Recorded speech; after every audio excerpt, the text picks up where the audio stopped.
So we'll go ahead and get started. Thank you everyone for joining us today for this presentation on Mamaki from Dr. Amjad Ahmad. He is an extension agent for the Sustainable and Organic Agriculture Program at CTAHR at UH Manoa. He's been living in Hawaii for over 20 years and got his PhD from UH Manoa in Sustainable Ag and Hydrology. So with that, I'm just going to turn it over to Dr. Amjad Ahmad. Thanks.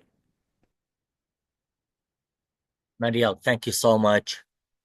I appreciate. Thank you for the invitation. Aloha, everybody. Thank you for signing up for this workshop today about Mamaki. My name is Amjad. As Mariel mentioned, Extension Agent, Sustainable and Organic Agriculture. I came to Hawaii in 2004 for the PhD. Started with initially TPSS, Tropical Plant and Soil Sciences, and then moved into NRM, Natural Resources and Environmental Management Department. Finished my PhD, and I've been working with the university since then, mainly focusing on sustainable agriculture, including soil fertility, crop nutrition, crop diversity, variety selection, definitely sustainable and organic. That's the major one, which is kind of the bigger umbrella looking into all of these. Many projects over the years, including increasing awareness and knowledge of the locally available amendments in the state, new crops or crops that we have already in Hawaii, looking into how we can improve their growth and yield. How can we expand adoption of these crops? How can we improve our local food production? And I was working in research for a while and doing outreach. And in 2019, that's when a position for extension agent became available, and I shifted into the position of extension agent. Honestly, there is no difference. Continuing doing the same thing, was doing the outreach. I'm doing the outreach now. Research, we all called applied research, and it's been just moving the same, expanded the work. When I started this work, it was Jari who was doing lots of work. Jari Sugano, she's now the Oahu County Administrator. She had done lots of work on Mamaki. She started evaluating different varieties, and she started brewing and looking into the antioxidants content.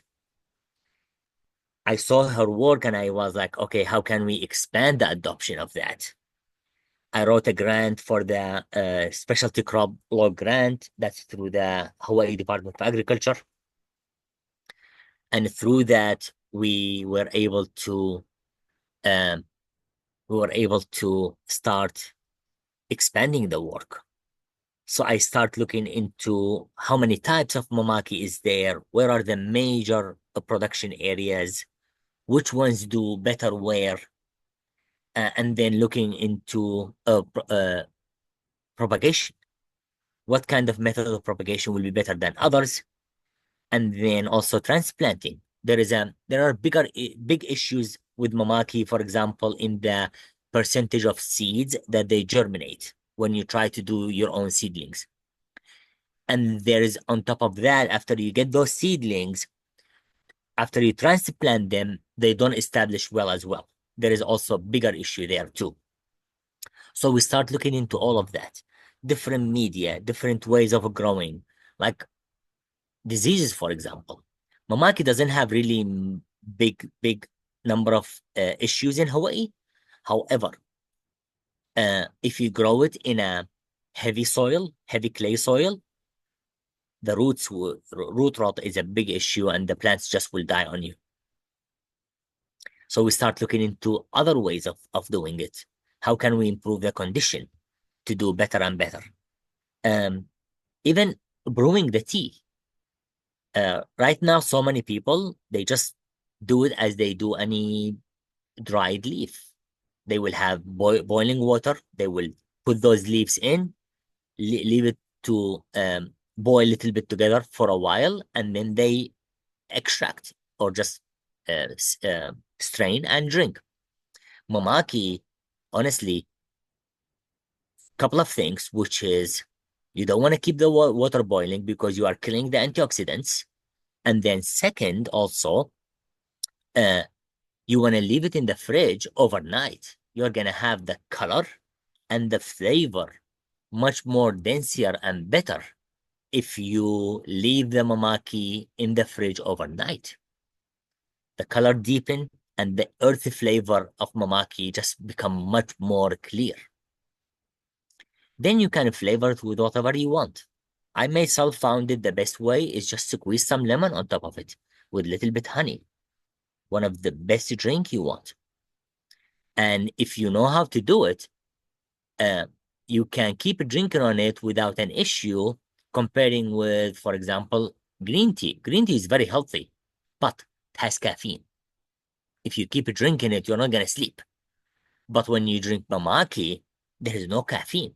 Although we call it tea, but it's more of a beverage rather than a tea, real tea, like the black or the green or the white tea. There's no caffeine in it. Anyway, this is just an overview. So today I will be covering all of that. So hang in there and I'm going to give you some time for questions at some point by the end of it.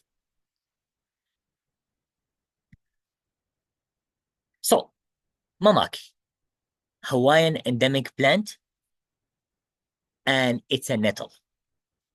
If if you guys or some of you are familiar with the nettle, nettles are good because they have high iron. Lots of people I found they take the fruits of the mamaki, the same fruit that we take to seed to have the seedlings for mamaki. They eat those fruits. They are rich with iron. It's as any other nettle. Some people they snack on those fruits. Um, Typically, the natural habitat of mamaki, it's an understory crop in a forest. It's you can find it on all the islands except Kaho'olawe and Niihau. If you go into the forest, you're gonna find lots of mamaki there, and you may find all actually different types of mamaki too. In general, there is a wide range, but the major groups or types of mamaki, there are about 7 of them. They go by color. There is the complete purple, almost like a purple sweet corn, sweet potato, and all the way down to just completely green leaf. And then it comes also the leaf size. And there is another type, which is the thickness of leaf. So all of those are in that mamaki. There is a huge difference in there. From my studies, based on that grant that I use, and I've been working with the farmers for a while, there is a beautiful, huge diversity in Mamaki. Also, there is one beautiful thing about it, which is in this picture, if you look at, you're gonna see some of the leaves are just green and the red veins. Some of the leaves they have that reddish purple plus green. Those are we call them hybrids. Over time, you have let's say 10 plants of Mamaki. Over time, you're gonna start seeing those leaves that they come with uh, uh, different color. Those are hybrid ones. Uh, my friend and with Mariel, we were just talking earlier, Glenn Tevis. He took some of those mamaki on Molokai and he started crossing.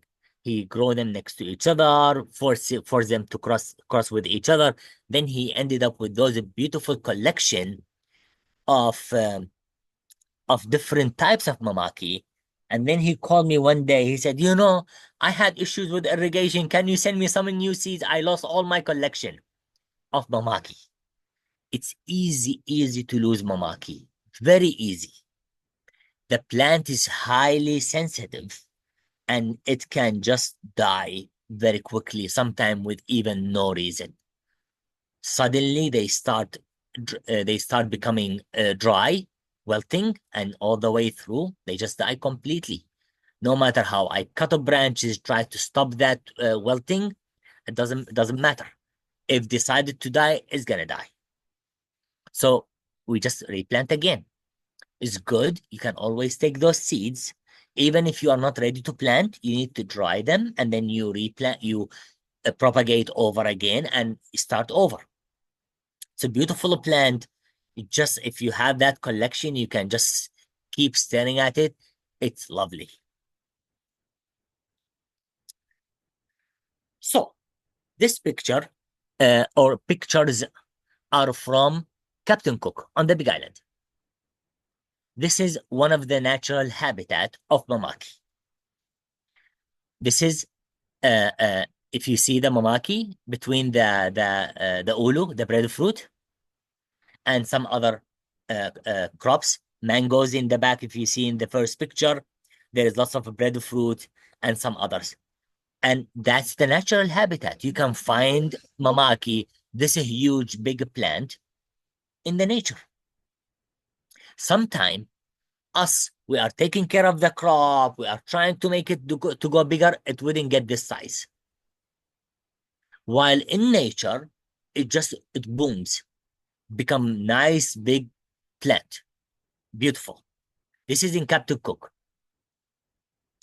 This one in Volcano side, also on the Big Island.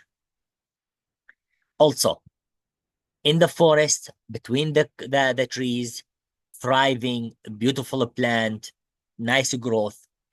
This farm, they don't really fertilize a lot. And the plants are thriving beautifully. However, it's a forest. In a forest, there is what's called, I don't know if you guys are familiar with, always my hydrology and sustainability background comes and kicks in when I'm talking about stuff. So if you guys, I don't know how many of you are familiar with, there is a term called non-point source pollution. That's when the nitrate and phosphorus leach through ag land and forest. In fact, forests are a bigger contributor into the non-point source pollution than the ag land. Just because the continuous growth in ag land, whenever we are adding fertilizer, and then there is heavy irrigation or rainfall, that's when ag contribute into the non-point source pollution. But when it comes to forest, that's a continuous leaves dropping, branches that they die, break down, leach the nutrient back again into the soil. And especially in forest, there is high rainfall, continuous, and always those nutrients will leach. So yes, they don't fertilize a lot, but also there is always that nutrient that's coming, accumulating over time uh, from the surrounding forest. Those are nutrients that they provide sufficient, not like in a big amount, but still sufficient for the crops to grow healthy in a forest. Now, in Hawaii, Mamaki been used historically for that as a dye for clothes, food for insects, for the Kamehameha butterfly, and as a medicinal drink. One time when I started working on Mamaki, my goal was like, let's promote more Mamaki, let's just spread the word and stuff. There was an article at some point in 20, I think maybe 2020. There was an article from the Civil Beat. Do not promote Mamaki. Leave the native plant. We don't want people to just come and take it from us. I was like, wait. I need to understand the point of view of those people who are saying, don't do what you are thinking to do. Because see, promoting something that you are, how should I say? you are happy with, you are interested in, it's always going to come with positive and negative. This is life. Everything, there's a pros and cons. If I am going to, because I love Mamaki, I want the local farmers to be known for it and be able to sell more Mamaki and make money. At the same time, there will be another point where some people will say, okay, can I get some seeds? I want to grow them outside the state. It's a possibility. So always that promotion comes with the pros and cons. So that's why kind of I hit a break. I start collecting more data. I start helping the farmers who are already working on Mamaki, working through them with the people who they trust to do better with Mamaki, helping them through that, the project that I had.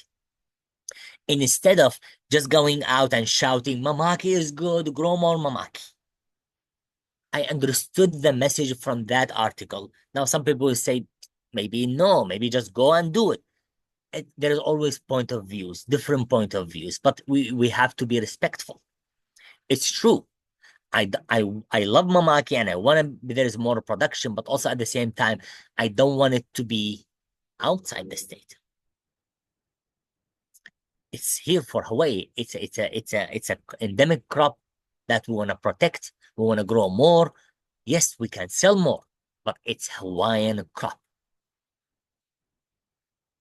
So as a drink, as I mentioned earlier, it's a medicinal, rich with antioxidants. So the people who drink green tea, white tea for the prevention, for health and for the prevention of cancerous and stuff like this issues, or anti-inflammatory.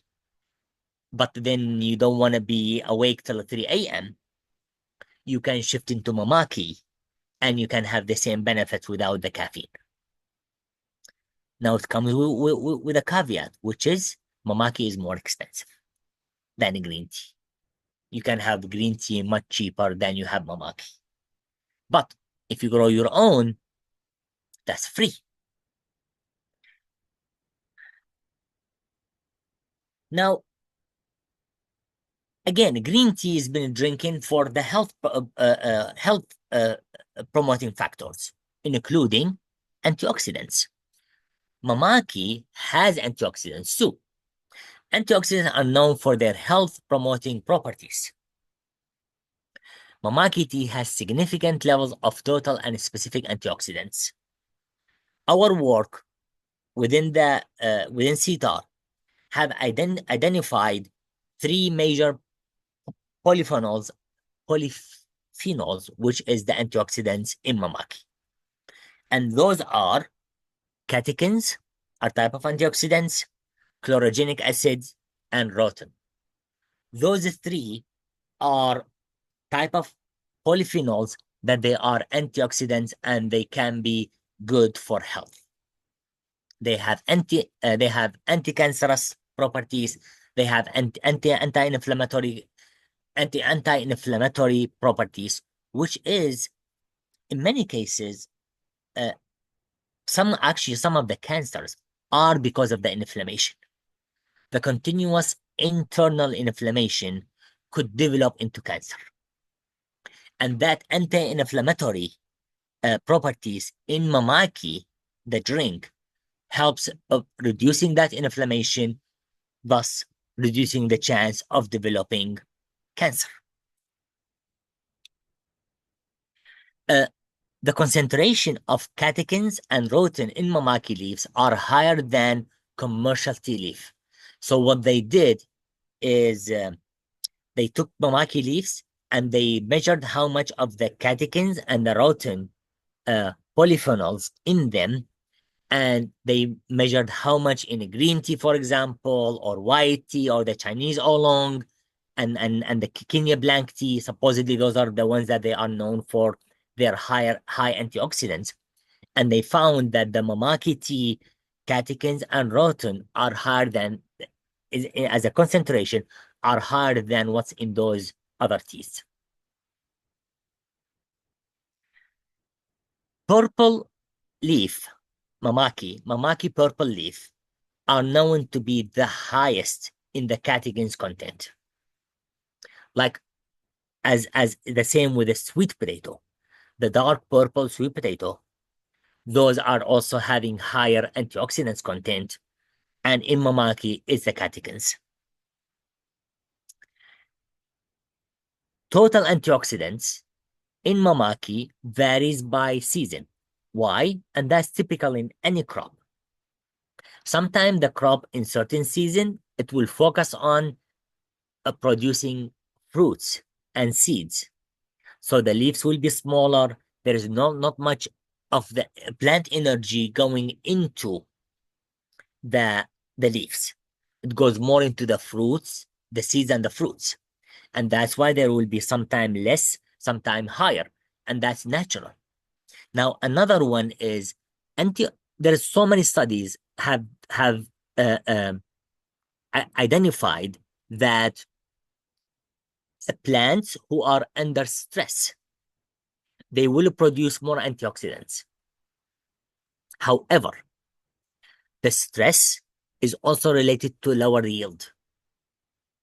So not always stress means good, because if you are looking for yield and also you want to accumulate antioxidants, they kind of sometimes they go against each other. If you want more antioxidants, sometimes you have to put the plants under stress, but then that's going to yield to lower yield. There was so many studies, not exactly on Mamaki, but in general. There is a term called acute stress, ACUTE, acute stress, where you shock the plants for a short period of time and then release that stress. You encourage the plant to build antioxidants and hoping that that short period of stress is not going to lead to less yield, called acute stress. Haven't been studied on Mamaki yet. Hopefully, maybe at some point, if I will write another grant, we might be able to look into it.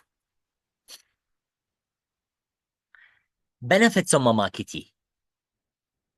Again, antioxidant rich. That's anti-inflammatory and anti-cancerous properties. Cardiovascular health. That means heart health. Digestive health. Stress and fatigue. Who of us not through all the stress lately, especially? And this life, stress, stress, stress.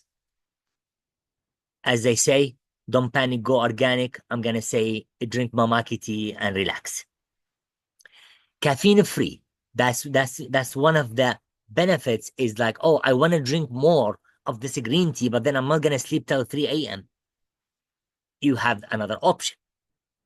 Again, anti-inflammatory. Those are very important because, again, so many studies link the inflammation inside our bodies, especially long-term inflammation, with cancer. Anti-infectious properties. It helps in clearing our body from mucus, and that mucus can help in bacteria and fungus and stuff that to grow, and that can cause us diseases. So Mamaki has that clearing mucus properties inside us, inside our body. And then definitely cultural significance.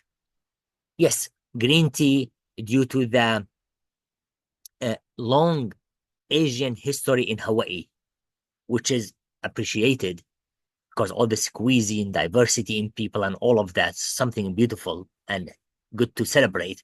But then at the same time, you have this Hawaiian deep endemic plant that can be linked with other crops that we have. And then, oh, I'm drinking Mamaki tea. People will know, oh, you know Mamaki tea. Oh, yes, I know Mamaki tea. So that cultural significance is important as well. Now we come into the types of Mamaki. The purple one is hard to find.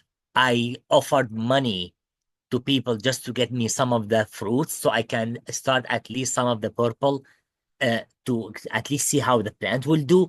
I couldn't get any. And then there is the green one. Usually the leaves are very thin and just kind of pure green. The vein and the whole leaf is just green.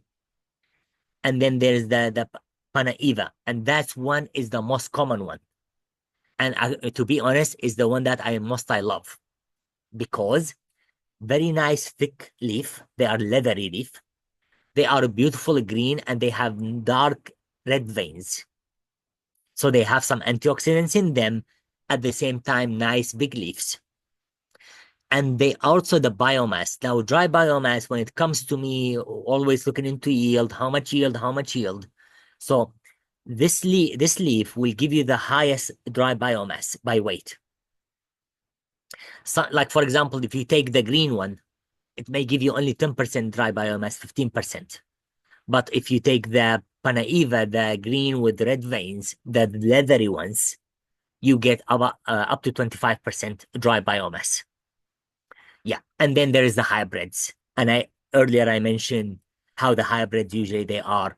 It's like just you have a couple of plants next to each other, 10 plants, 12 plants, and boom, suddenly you have that difference. And that's due to the cross pollination that happens between the plants, and you have those hybrids. Yeah. But all lovely, all beautiful. Beautiful plant, growth well. Now, in my work, I was looking into which variety do well where, so I can make a better recommendations. See here, this is a big diversity, but there is no purple except the one with the green plus red veins, but there is no purple at all. And if you look into the middle, uh, uh, the middle leaf, the middle bunch of leaves on the left side, that's called the dragon scale leaf. A beautiful plant, a beautiful leaf, much thicker leaves, and you get the highest biomass. However, farmers don't like it because harder to dry. And when you try to crush it with bare hands, they're gonna poke through almost your skin. They are hard, but a beautiful plant. And the scale and the integrating in the leaves is just beautiful to look at. Um, and also, you see some of the varieties. If you look into the bunches, some of them they have big leaves and small leaves. Some of them have just one size leaf, and that's also another variability in Mamaki. Some of them, the plants will give you huge big leaves, and then through the plant there will be the smaller ones and the big ones. Some of them will be just straight, almost the same size leaf, unless they are just starting to develop. So there is nice variability in Mamaki. Beautiful one though. Yeah, and it's all I always when I talk about it, people say, "Oh, you are so passionate about it," because it's worth it. Worth it to be passionate about it. It's beautiful things. Now, I found one more thing with the dragon scale leaf. The only Mamaki tea that after you extract, the water will be thick. So have you seen if you soak okra in water, you are gonna have that thickness in water? In Mamaki, you're gonna have the thickness without the yucky look of the slimy in okra. So people who drink that, who take that dragon scale leaf, what they will do, they will extract, and then they will just add more and more hot water because it keeps giving you more, and that thickness in water kind of continue over time. It's a beautiful, like you drink it, you look at it, you can tell it's thicker than the just water, and it comes from that only the dragon scale leaf. Again, it's thick, you can tell without that slimy look. It doesn't have the slimy look, but you can tell it's thicker. And it's a beautiful thing. And you drink it, it has that nice earthy, deep earthy flavor. And then also, you don't just throw the leaf away. You can keep adding water to it and just keep drinking. Yeah. Now, in life, pros and cons, right? Look at the leathery, the Panaiva variety comparing with the dragon scale. You see the plant growth difference? The Panaiva can get way bigger. Comparing with the dragon scale, they don't get very big. But then also, sorry, maybe I'm sometimes there are so many things in my brain just comes in and out non-stop. So see, Yes, the plants will stay small in the dragon scale, but also you can plant more plants in the same area. So you will have almost the same biomass at some point, because the dragon scale one doesn't get too big. So you can plant multiple more plants in the same area, comparing with the one plant that gets way bigger over time. So that can it's like a balance in between. Yes, the plants are smaller, but you can plant more number of plants in the same area, comparing with the other types of mamaki that they will get way bigger. Then they need all that space for themselves, only one plant. Now I'm gonna talk about Mamaki and shade. When I started, it's an understory crop, right? It's an understory crop that loves shade. Natural habitat, it's in the forest.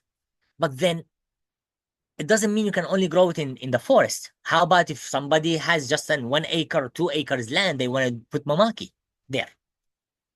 So there is the artificial in plants or other things.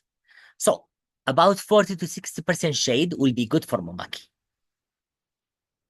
You can do it with a structure like an easy corner, and you put the screen with certain percentage of shade, or you can put it between some other crops to give it that shade.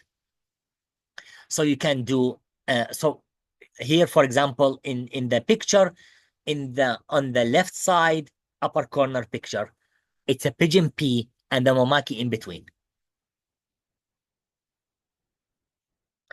In the on the left side, sorry, right side upper corner, and then right side lower corner, that's a easy corner with a shade. Or the picture in the upper level, the second one on the left side, that's the natural habitat. You see how is the forest around it? That's the natural habitat. Now, I myself did pigeon pea, and also I did sorghum or sudex. Sudex is a hybrid of sorghum and Sudan grass. What I liked about, so when I compared pigeon pea with sorghum or sudex, I liked more the sorghum and sudex. Why? Sorghum and sudex, from time to time, when the weather is hot, I let them grow, give the plant that shade that I need. And when the weather is cooling down, I cut that sudex and lay it down. It's a natural mulch. And then let it grow back again. And when the weather is hot, I let it give the Mamaki the shade. And when it's less warm, weather is cooling, cut it again, put it as a mulch in the ground. Now, if you want to go with leguminous crop like pigeon pea, for example, I did. Pigeon pea is good. Any leguminous crop, they have this association with a bacteria called rhizobium bacteria. They fix the atmospheric nitrogen for free. If you don't know, there is 76% of the air we breathe nitrogen. So that free fixation of nitrogen is technically sustainable. However, it depends on the legume you are using. What I mean by that, like in the middle picture, if you look at it, you're going to see there is, I believe that's sun hemp. Sun hemp, I don't like it as a cover crop. That's me personal. Why? It doesn't have a huge biomass. It flowers very quickly. And as soon as it flowers, it will drop all the leaves and then become like an empty skeleton. And then it's hard to cut them because they become so fibrous.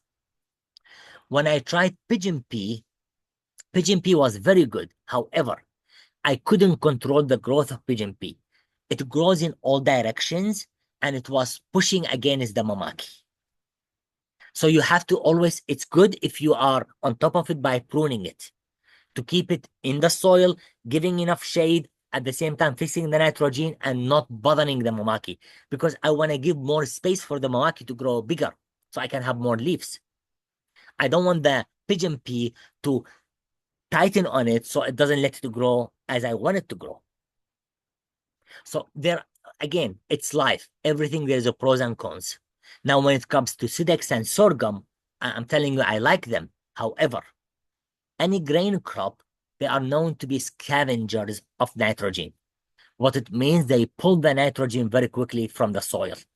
So if you do sorghum or Sidex, you have to add more nitrogen for the Sidex and for the Mamaki.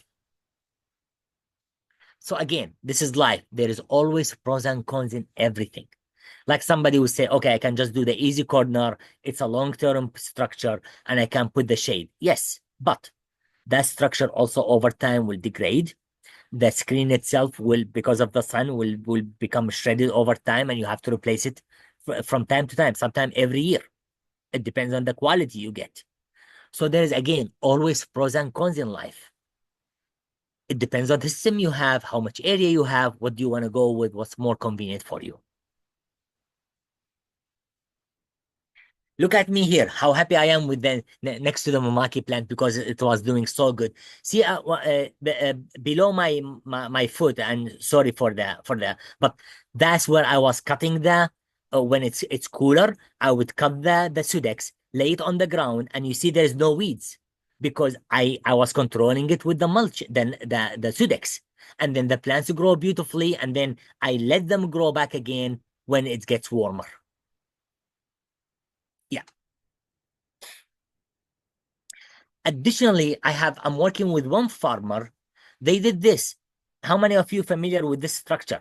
They use it for cacao and coffee.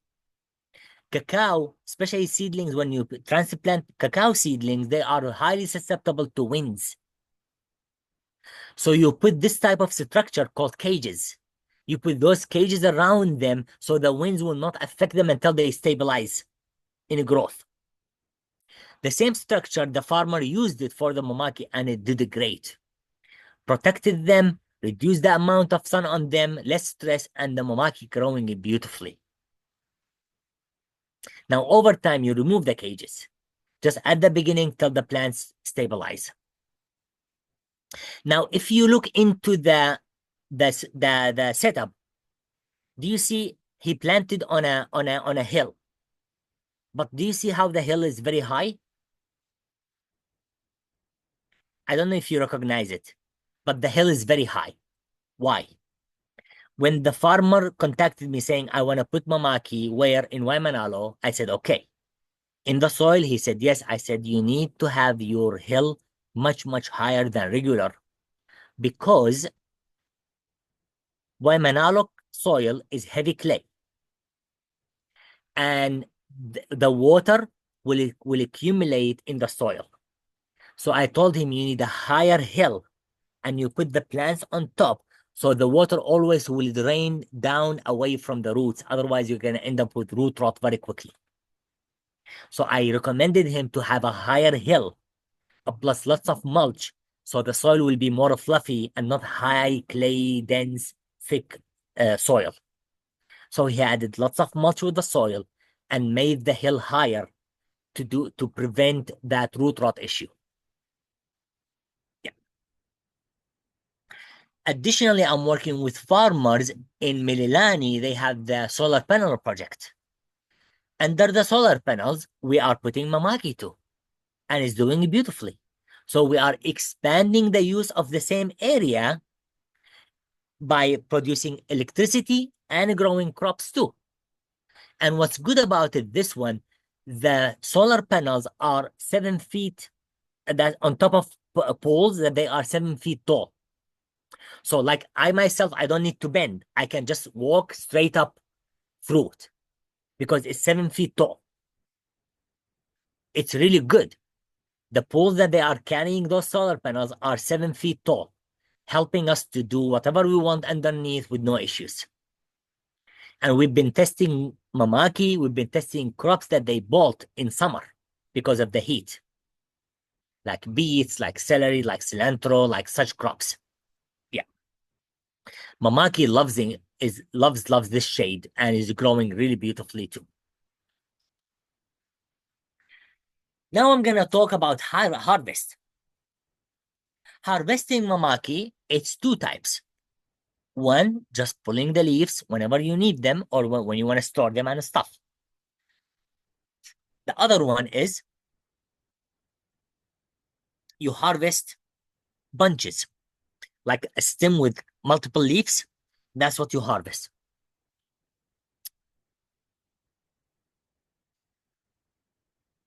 What I recommend for drying is air dry. I never recommend heat because you are killing the antioxidants in the leaves. So what you want to do is you want to harvest the leaves, wash them, and then dry them with a fan. That's the best way to do it. Bunches, harvesting bunches, it's known usually by large scale farmers and who usually they give their harvest to Shakati. Shakati factory, the system where they clean, sanitize, and dry the leaves, it has hooks. So they require those bunches to just attach into the hooks. And then the hooks will go through, it's like a chain. Will go through and then cleaning, sanitizing, drying, and then comes out, and then they strip the leaves only after. That's how they do it. Some other who they sell like direct with like they dry and pack, they just harvest leaves instead of the branches. Yeah. To be honest, I think harvesting the leaves now again, always again, life, pros and cons. When you harvest with leaves, you're gonna have too much labor. You need more labor because it's leaf, leaf, leaf, leaf, leaf. But when you harvest those branches, or it's easier, faster. So again, there's always pros and cons in life in everything. That's a kind of a large scale drying. It's a tent. Sometimes they have the fan. In fact, they do have fan. They hang them, either small bunches or big bunches. They hang them and they just completely big fans into them and they dry them. And then they will have sometime this chain and they have a little bit of heat from like a solar panel heater, like a small heat, so they don't affect the quality of the leaves, just to completely dry them so they can store them without the issue of like rot and stuff like this if high moisture. But that's kind of a larger scale also drying. I myself, I use a drying rack. This type of fan, and I don't have any relation with the people who do who produce this Lasco fan, but this one is one of the best I use. I like it because I can target it wherever I want into the leaves. I put the leaves in rack and then I dry them. What I like about air drying is that the leaves after they are dry, they will stay they will stay green, lush, beautiful. Comparing if I force like a little bit heat on them, they will become brown or black and they will lose that beautiful look of them, which I don't want. See the leaves here. Like you look at them, they are just beautifully green and they are fully dry. In fact, like if I squeeze some of them in my hand, they you can tell they are dry. They will make the sound of crush. They are completely dry. With a fan only, about 12 to 24 hours, it depends on my location. Like in my area where I live in Mama in sorry, in Makiki, it's dry. So when I dry them, they really become crispy. If I do it in Waimanalo, I may need to do more drying because it's more wet as a condition. I use two types of racks. The one that open and the zipper one. I like the zipper one more. Why? Because at some point the leaves will become dry and they become fluffy. And then if it is in an open type of rack, they will just get out of the rack because of the fan. While if it is in a zipper, they are gonna stay there until I get and collect them. So I like the zipper rack more than the open type. However, You don't have to do it in a rack. I use the laundry basket. Laundry basket, I put the leaves, but I keep them fluffy. So I don't stack them. So what I do from time to time, I come in with my hands into the basket and I just uh, grab the leaves and shove them in the air a little bit so they are fluffy. So they allow the air more to go through, no issues, instead of getting stacked on top of each other. That helps to dry them faster very quickly. Laundry basket, I've been doing it for a while and it does well. It does really good. Especially there's those new ones that they are like eight corners or six corners, something like that. They are really good because they are all mesh. They allow the air through, no issues. The drying is really good with these. No issues at all. Now we're gonna come to propagation. And I saw some stuff in the, can you drink too much more? Can you prepare Mamaki beverage with fresh leaves? Okay.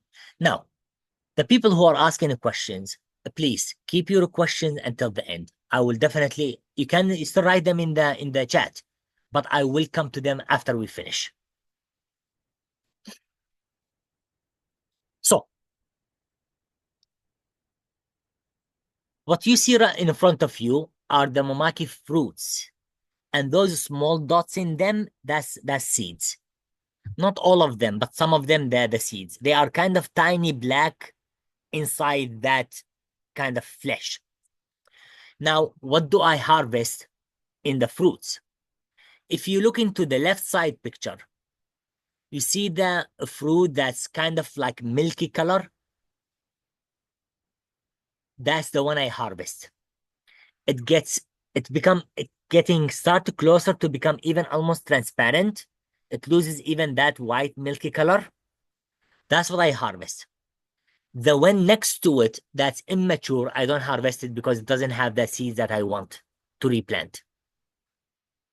So I harvest they look like berries, the fruits, and I leave them until they start becoming from the milky into almost getting transparent. That's when I harvest them. Now, if you are ready to plant, you can immediately from fresh fruits squeeze them into media, and that's when you start the transplant. Sorry, start the propagation to have seedlings. If you are not ready and you don't want to lose the seeds, you want to dry them. The best thing to do is air dry. You put them in a small mesh bag and in front of a fan for hours, and they will dry. And do not wait on them. They have high moisture content. If you leave them even over, for example, if you collect them in a Ziploc bag, overnight they will start to rot. That's how much moisture they have. So you immediately, as soon as you harvest them, if you are not ready to plant them, you want to put them in the front of a fan, dry them. And why I'm saying in a mesh bag, because you don't want them in an open like a container or like a tray, because the fan will blow them away everywhere. So you want to have them in a mesh. Is that, and by the way, mesh has to be fine mesh. The pores are very fine because some of the seeds will drop out of the fruits and you don't want to lose them if you are drying them. So you want to have a very fine mesh type of container to put them in. Otherwise, you're going to lose the seeds.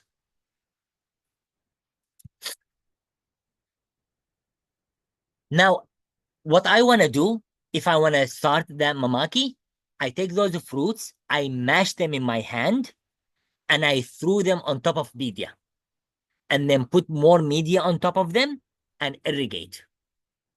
Now, seedling mamaki, the germination of mamaki seeds is very low. Like you look into the picture on the left, we covered it with the fruits and only see how many mamaki seedlings are coming up. Really little. Same thing in the middle, not that many. Now, the other one on the right side, you see a lot, but we double and triple the amount of fruits that we mashed into this container. So yeah, the percentage of seeds that they germinate from the mamaki is very low. Now, on top of that, there is another issue. Now, those after they germinate, you have to take each one of them with little bit of the roots and transplant them. And that's another risky job because you can lose them. They die very quickly. What we found that if you use those kind of tube type of uh, propagation containers, they call them sometimes forest uh, uh, uh, uh, propagation type tube. Those ones are good. The only thing is you can put only one fruit. You smash one fruit on top of it. If you want to do it directly into those tubes, you can do that. That will help you in reducing the moving from the big tray into the individual tubes or pots. But again, percentage of success is low. So don't give up. Keep trying. My friend Jensen Ueda, he put just a pure perlite in the tubes and planted the seeds into it, and he had a better success in the seedlings. Just perlite. Usually it's a peat moss plus high perlite. He did only perlite. But then the issue with perlite also is that you need to keep irrigating over time. So more frequent irrigation and more like of a mist rather than a heavy irrigation. Yeah. You can do it in any kind of pots. It doesn't have to be that tubes.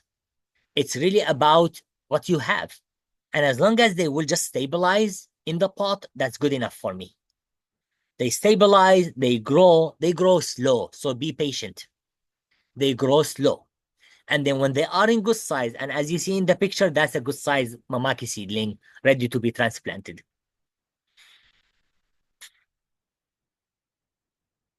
What I found that when I transplant the Mamaki, I don't only transplant the roots, I bury some of the stem in the soil. When I started, I was putting only the roots in the soil. And I had 15% success of the seedlings after transplanting. They died. For some reason, the roots doesn't push out of the media that they are growing in, and they just die. So what I found over time that if I dig a bit deeper and I bury some of the stem in the soil, my percentage went up to 90% success. And my thinking is from, again, that's not a confirmed scientific data, but my thinking is I think it's the sun. What I mean by that, if you don't bury the roots deep because there is some sunlight, I think they don't want to get out of that media where they are growing in. But if you bury them deep, dark, that's when they start pushing out. And that could be actually a possibility, correct? Because don't forget, Mamaki is a naturally understory crop in a darkness in the forest. So that could be actually correct in a way if you think about the origin of the Mamaki as an understory deep forest crop. Again, I found burying some of the stem in the soil plus the roots helped me much more in successfully after a transplant, the plant established much better than only burying the roots only. Now, somebody don't have land to grow Mamaki. You can do soilless Mamaki. I did it in pots and it's beautiful. They did very good. Now there is always limitations. Again, pros and cons. There is limitations to how big the plants will get. And also you may need to change the plants over time, like every, I would say maybe 3, 4 years. I don't mean like every few months, every few years, comparing with some of the plants in the forest, they are for years, like decades even maybe. But then if you do it in pots, which is if you are doing it for yourself, You don't have a land, you can do it in pots. You start, and when the plants are growing, you're gonna harvest some of the fruits. You start your seedlings, and then within a couple years, you eliminate that plant in the pot, and you start another pot, a new one, and over time continue this cycle. I found the use of coconut coir is better than peat moss when you are growing mamaki in soilless media. Also, adding slow release fertilizer is better than quick release. Slow release gave the plants the nutrient over time and let it grow nicely bigger. The picture on the left side, it's a mamaki plant growing in a raised bed at the urban garden center. See how big it is? Now see, because it has more exposure to the sun, the leaves become brittle and the edges of it's dry out because of the sun. Yeah. Otherwise, they grow beautifully. As long as there is good drainage, they don't like saturated soil. That's what they don't like. Saturated soil, they don't like it. The roots will just die. Again, pros and cons. Pot will give you some nice growth, but then there's limitations on how big the plants will get. Comparing with the soil one, they can grow bigger and bigger. Unfortunately, I lost one mamaki plant, became almost tree at the urban garden center. They were plowing around it and they hit it and just got broken. But it was growing beautifully like a tree. Yeah. Otherwise, it's a beautiful plant. Now we're going to talk about Mamaki disease and pest. I mentioned earlier root rot. Root rot is one of the biggest in Mamaki. If you are growing it in a heavy clay soil, or if you are growing it in a area where it's a low elevation and water comes accumulating there, like for example, you have a hilly area.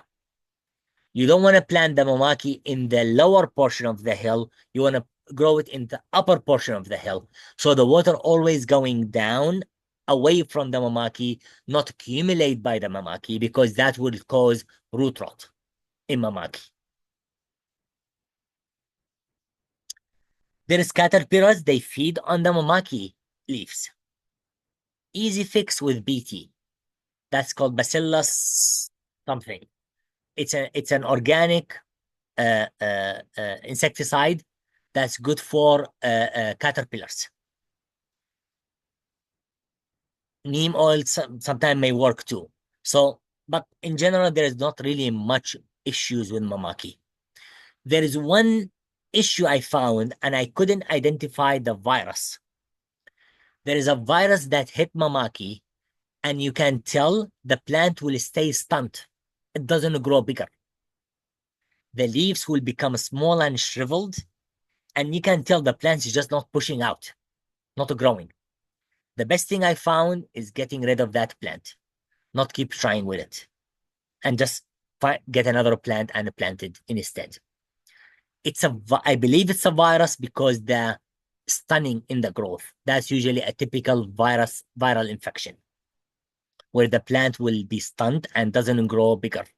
That's a typical viral infection. Now, what you see on the right side is ladybug, fully mature and immature plants. Sorry, insect. And those ones we want to keep because ladybug is a natural enemy of aphids and mealybugs. And those are issues on Mamaki. We found some aphids. Mealybugs, you find them, they are tiny, small, white kind of milky type, and they are usually between the surface, the soil surface, and the stem, close to the soil surface, around the stem, and what they do, they suck up the plant juice. Neem oil will be a good one for them. Soapy water will be a good one for them too. And there are some other products for commercial farmers like Admire Pro. It's a good systemic insecticide that can be good. And Admire Pro, for example, on the list, this was called tropical crops, and Mamaki is within that list of tropical crops. Um, so aphids could be an issue, mealybugs could be an issue, caterpillars could be an issue, and then the root rot and the virus. I couldn't identify the virus. I looked for some literature to see what kind of virus. I couldn't really find any any information. But I believe it's a virus because of the way the plant gets stunned in growth. Recently, there is a new pest called Rami moth, and it's you can tell by the eggs that on the lower side of the leaves. So the pictures on the right side, the second picture from the top, that's where the moth will lay the eggs, and then the larvae will develop, and they feed on the leaves, and they eat a lot. They can finish big leaves quickly, and then it will turn into pupae, and then again into full moth. BT also good for it. You getting rid of those larvae, that's a good one also. You don't let them continue growing and feeding. That's a good one too. What's been reported about the Rami moth, that they are very distinctive when it comes to the caterpillars that feed on Mamaki, that they are aggressive and defensive behavior. Where if you try to disturb their feeding, they will drop from the leaf, try to hide between the leaves, and also what they will do, they move quickly, and the larvae itself will kind of regurgitate kind of a green liquid as a defensive act. So that's the Rami moth behavior. So you can tell it's a Rami moth. And what the best way to do if you get rid of those larvae, or you can use some chemicals on them. You want to stop them from feeding on the Mamaki leaves.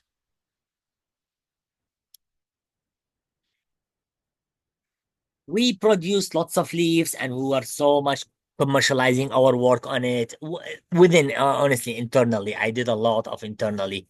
I was drying them, packing them in different size and color. I was so proud of my work. I'm proud of it. The work is really good, helped us to collect lots of data about Mamaki, understanding more and more of how to grow Mamaki, how to take care of Mamaki, how to try to increase awareness of Mamaki crop in Hawaii, benefits, use, help the farmers, which is very important because that's the main focus is to help the farmers to do better.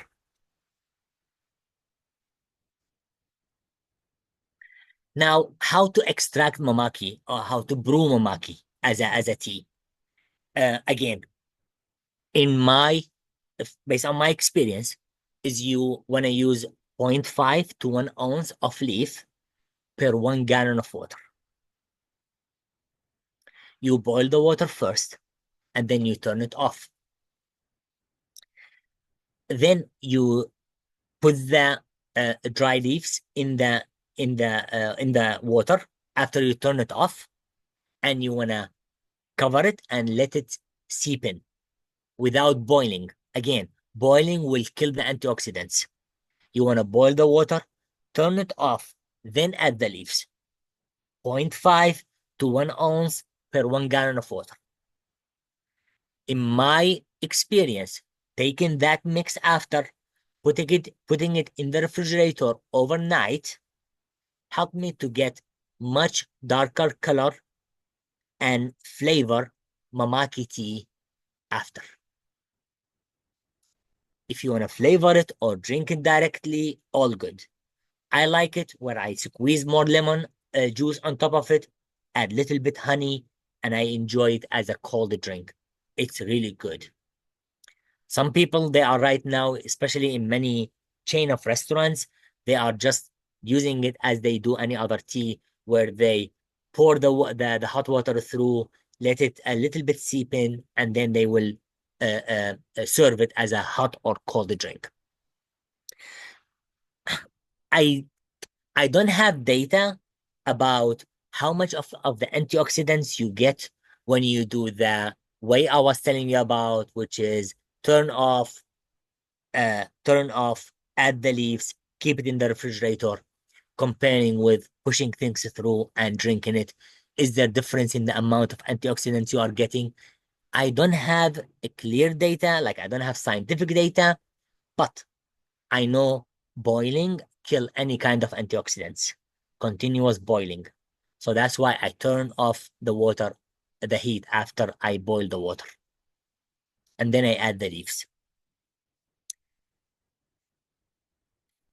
Now started so many value added, many type of brands they are preparing and doing selling Mamaki in a different ways. Shakati, they started it where they have the basis Mamaki and then all flavored with different types of flavors. Maui, they have their own Mamaki right now, flavored too. And then Shakati also, they are doing bags. Mamaki tea, like instead of you buy the bottle, you buy the bag and then you brew it and you have your own flavored Mamaki. One way I found, which is I enjoy it a lot, which is I mix the hibiscus leaves with the mamaki leaf and I make my tea. It's really good drink with little bit honey. It's the best thing to drink and enjoy.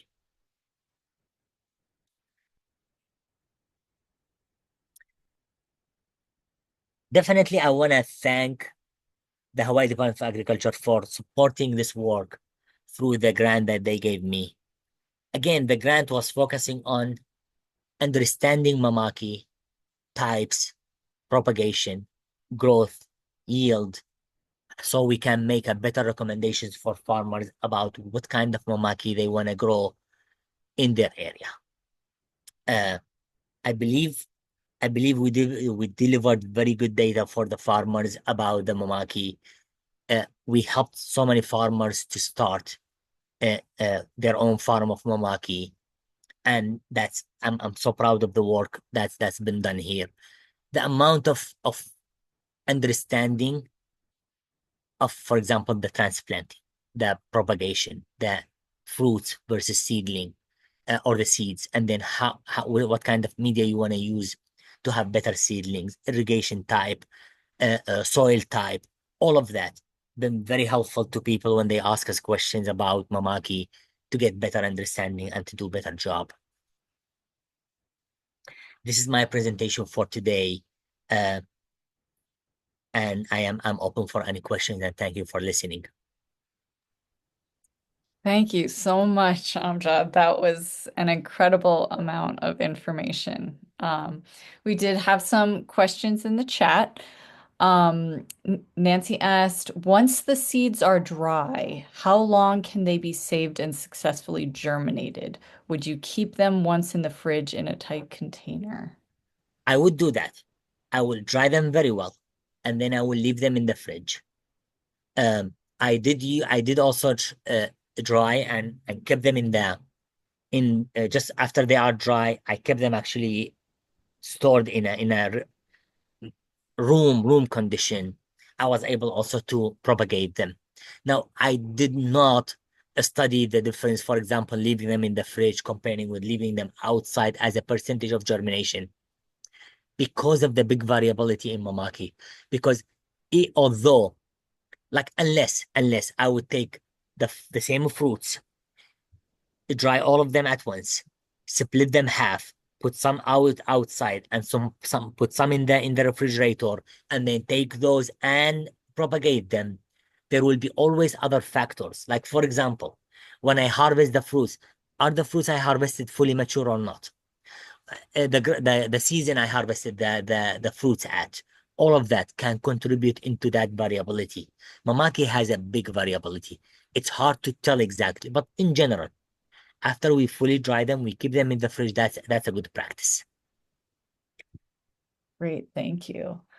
Um, Are there any factors environmentally or commercially that might affect the pH or quality of the Mamaki leaves for tea?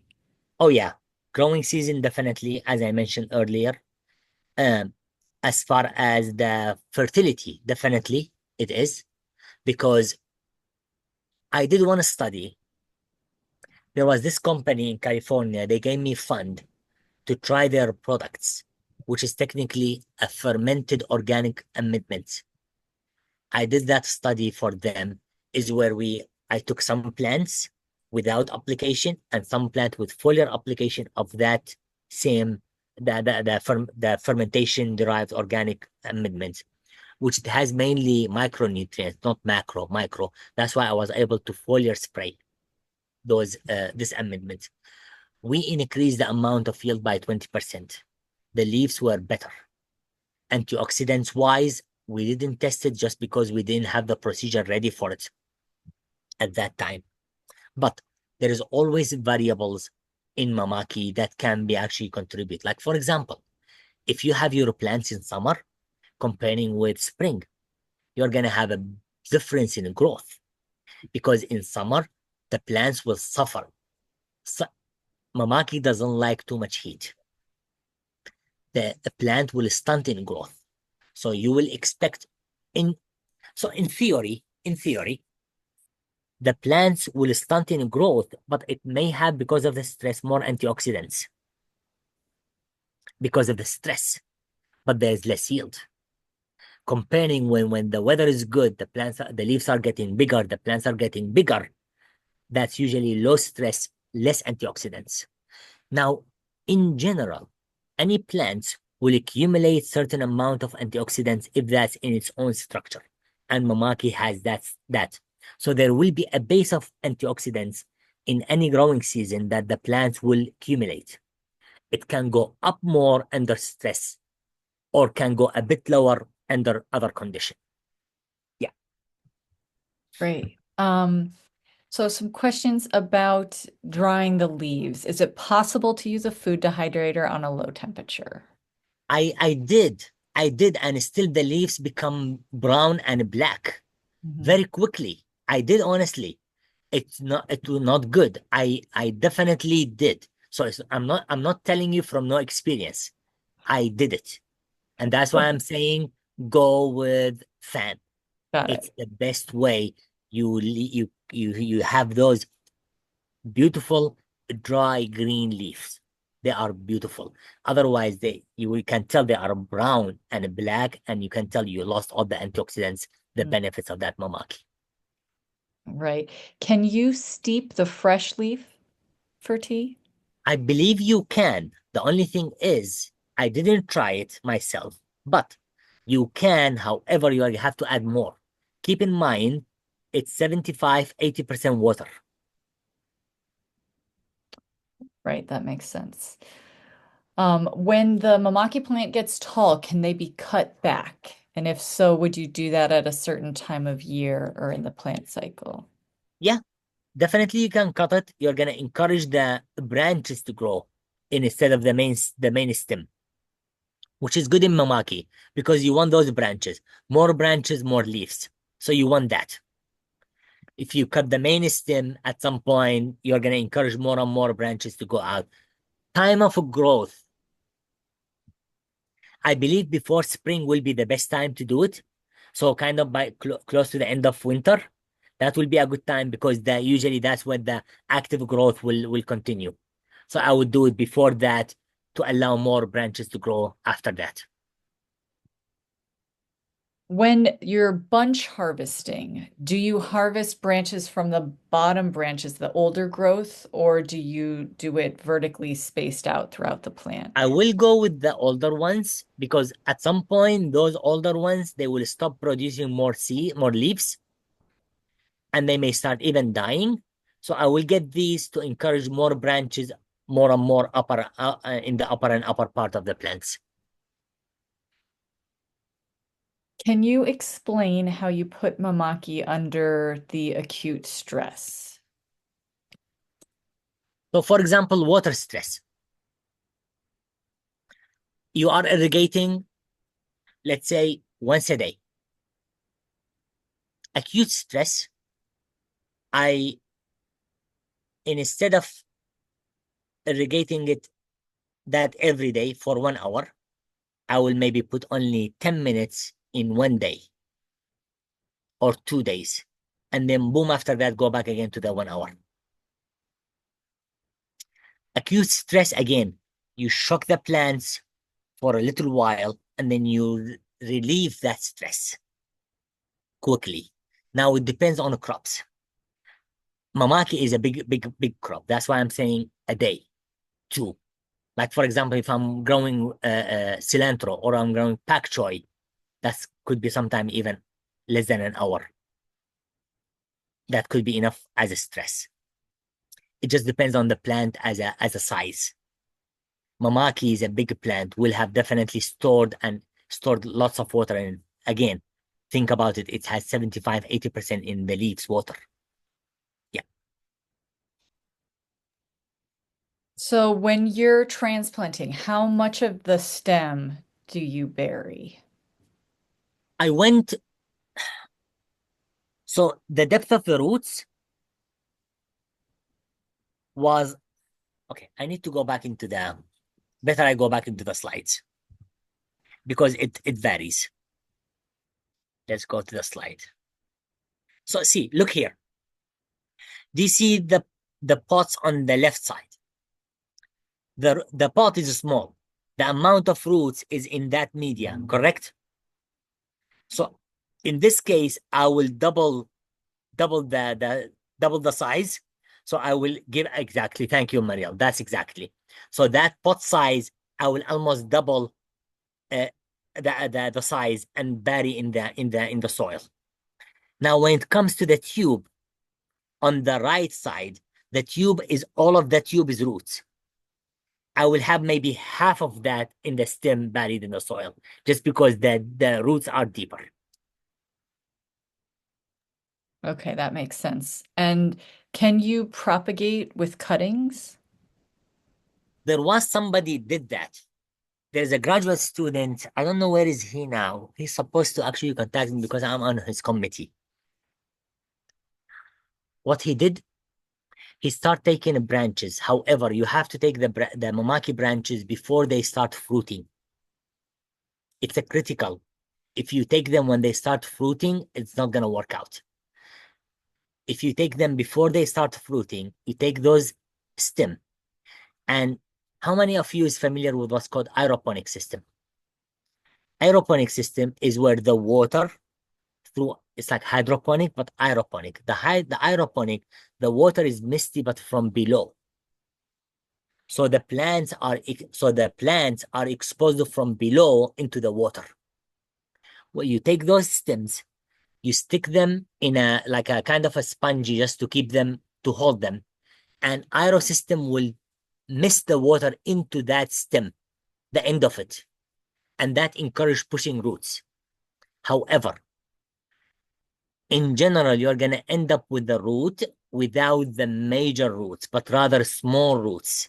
So the plant stability is risky because you don't have a main tap roots in this case.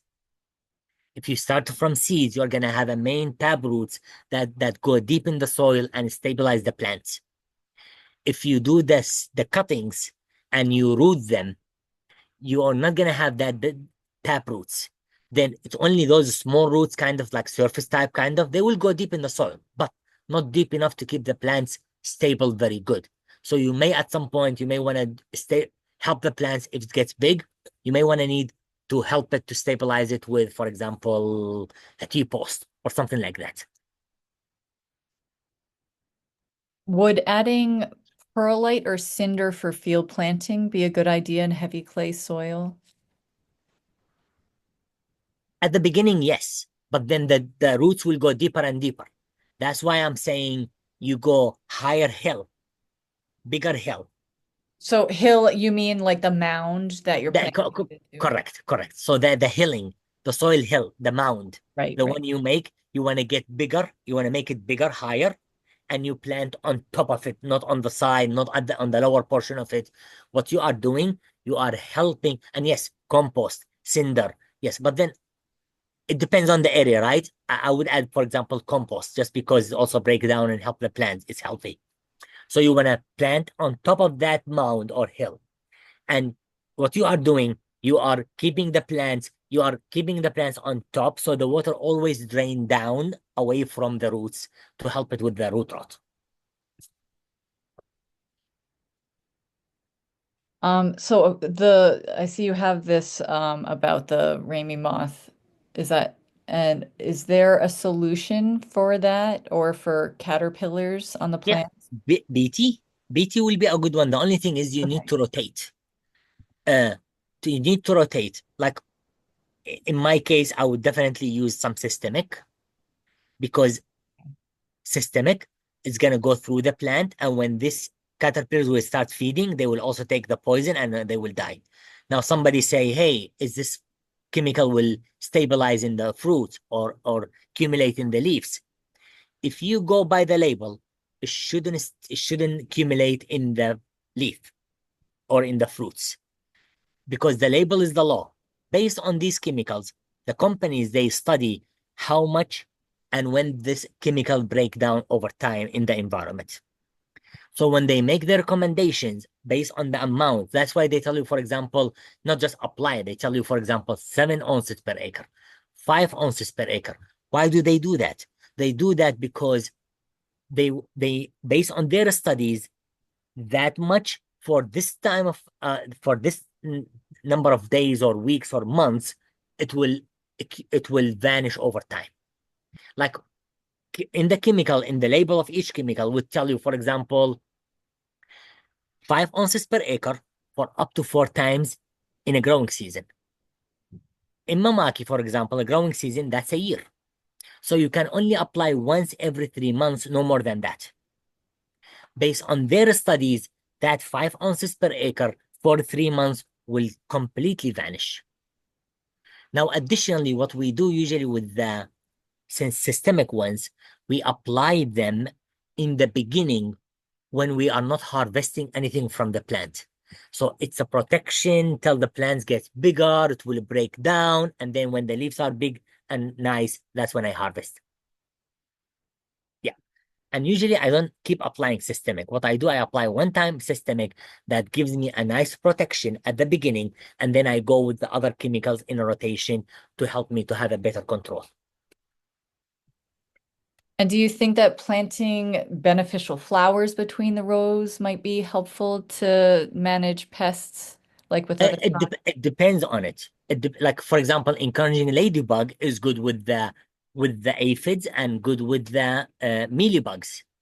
But aphids and mealybugs also they attract ants because of the extra juice, honey juice that comes out of the mealybugs and the aphids. And when there is ants, they kill the ladybug to stop it from feeding on the aphids and mealybug. So encouraging natural enemies is good. The only thing is you have to control the ants, because they are strong to kill or at least make the ladybug run away, because they want to keep the aphids and the mealybug that they are feeding on the extra honeydew that comes out of them. So we have a couple of questions about the different varieties that you mentioned. Sure. Is there a difference in the environment for growth of the dragon leaf versus the common Panaeva? Yeah, I would Um, say yes. okay. I found that the Panaeva is the most suitable one for different conditions of growth, and then the uh, the purple one, it's more in the more like a forest type. Um, Not very much available. Uh, yeah, Panaeva is one of the best as far as growing in a different conditions, comparing with the others. That's what I would say. And what about the field spacing for the Panaeva versus the dragon leaf? Like for example, I will put about 5 feet for the Panaeva, 5, 6 feet, and then I can put only 2.5, 3 for the dragon one, and that will give me more plants per area comparing with the Panaeva. Okay, coming to the end of our questions, we have our last few here. With Mamaki as an understory, what would be your recommendation in terms of adding Mamaki to an agroforestry system? Yeah, same, same. It's agroforestry is technically same. It's just instead of real forest, it will be multiple edible crops that they grow next to each other in layers so we can expand our harvest from the same area. It's the same system. So I always tell people when I talk about agroforestry, it's technically the coconut tree. Hopefully, we'll get the CRB under control, but it's the coconut tree. Underneath it, there is the banana and maybe the mango and the papaya and then the mamaki and then all the way down to the, for example, the chili pepper and then all the way down to the lettuce and beets and daikon. That's agroforestry. Great. And in terms of seeds, are you always harvesting the seeds yourself, or is there a source for seeds? Um, honestly, I'm not trying to say, how should I say it? I will try to help as much as possible, but I lead a very busy program. I wish I had extra time to harvest more fruits, store the seeds, make them more available for people. It's just sometimes I really don't have time. I am really, really, really leading a very busy program. Yes, Uh, doing all this wonderful research. And if you're busy harvesting seeds, you wouldn't have time for all that. I swear I try. I try to try to harvest seeds, try to store them, try to do this. Sometimes I just don't have time anymore for it. I'm busy running multiple projects. I think like 6 or 7 of them at the same time. Oh, someone in the chat mentioned Eileen's nursery is great for natives in Hilo.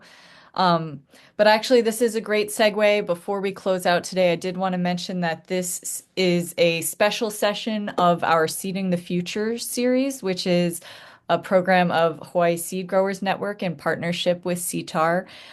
We are training the first cohort right now to do seed saving with some common vegetable crops. And we're really excited about that program. And thank you so much for putting that on to this Hawaii Seed Growers Network.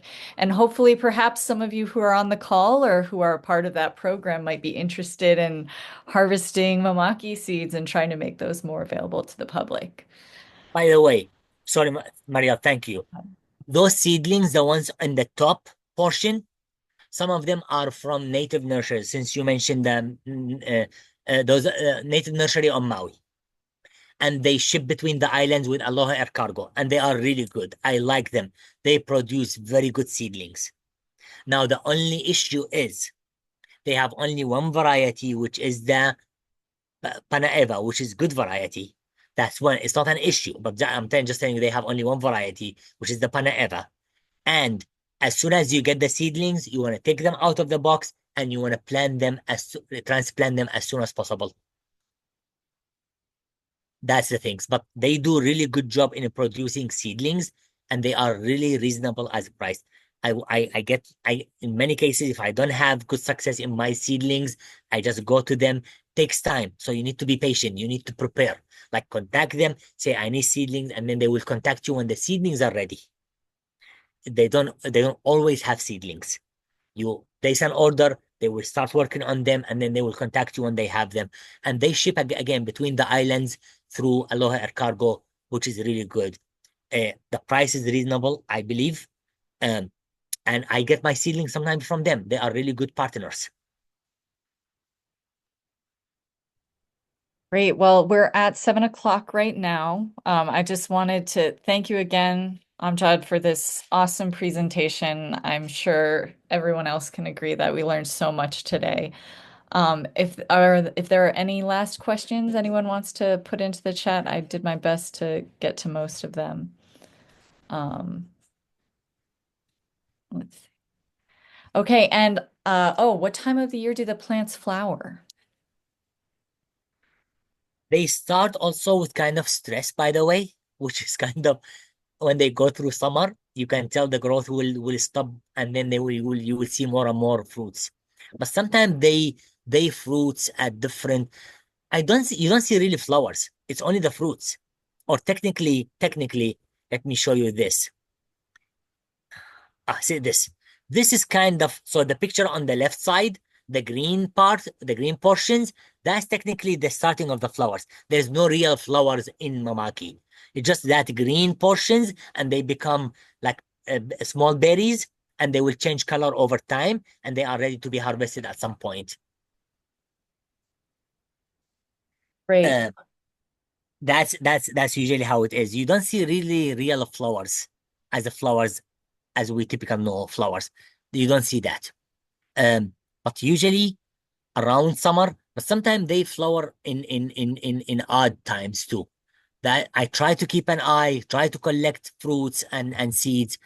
Sometimes I don't have time anymore for it. Um, and the project ended. Unfortunately, I don't have money to hire somebody to do it anymore. But it's really important if I can get back to it. I may just to have write another grant to get some resources to be able to have maybe seeds more available for people. Is there a variety of Mamaki that does better in very rainy? Well, there's a question about the very rainy condition, right, Marielle? Yes. Uh, and maybe a couple more questions. Well, where are you located? What do you mean by A heavy kilo rainy? at 1,000 foot elevation with 200 inches of rain per year. Oh, what I would do is I will try to find an area with trees, some trees, and I will have any hilly area as much as possible. Hilly, uh, uh, uh, hilly area, and I will plant the maki there. So the excess water always goes down away from the mamaki as much as possible. Okay, and then last question, any living mulch or green manure recommendations? Someone asked about white clover in particular. Like for what, sorry? For fertilization, for weed management, what are you asking about? Not sure. In general. Okay. So I so in as far as so you're talking about green manure, you're talking about fertilizer. But if you are talking about just as a cover crop for the soil to mow it until it in between at some point, you can do anything. You can do even cowpea, which is good because it fixes lots of atmospheric nitrogen. It has nice biomass. And then you mow it until it in. But if you want something as a artificial shade for the mamaki, I want the plants that they will grow big above the mamaki, so they give it that shade. That's why I went with Sudex. That's why I went with pigeon pea. That's why we went with sunham, for example, because they grow tall and they are above the mamaki, so they give it a bit extra shade to protect it from that high sun. Uh, yeah. So that's what that's what if you are thinking about uh fertilization, I will go with a high biomass uh cover crop and mow it until it in. It can be cowpea again.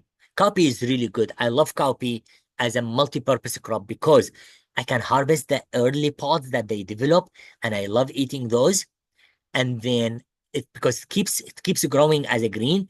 I get some of these pods out, and then I mow until everything stays. Cowpea, what I like about it, it stays fresh green for a long time, especially the cover crop type of varieties. Like there's one type of cowpea variety, I think called gray sand. I think that's what's called. It's beautiful. It's a huge biomass. I harvest the early pods out of it because they are when they are small, tiny, you can just eat them fresh. Well, I don't mean fresh, like you boil them, but I mean as like a fresh cut almost. And then you mow until the remaining as a green manure. You have multiple benefits. One, High biomass, you are competing with the weeds. Second, you are harvesting some to eat. Third, you mow until the remaining. Actually, fourth, one more benefit is that cowpea fixes the atmospheric nitrogen naturally. So you have less nitrogen you need, competing with weeds, some stuff to eat, and then fertilizer for your crop at some point. Multiple benefits of it. I love cowpea. Well, your love of beans is showing. Thank you. Thank you. All right, well, we're a little over time, so we're gonna go ahead and close out tonight. I will send out a link to this recording once it's up to everybody who registered, and feel free to share that with folks in case they missed it. There's so much information in this presentation. I'm sure you could watch it a few more times over and still learn something new every time. All right, have a good evening, everyone. Thank you again. Thank you, everybody. Thank you so much.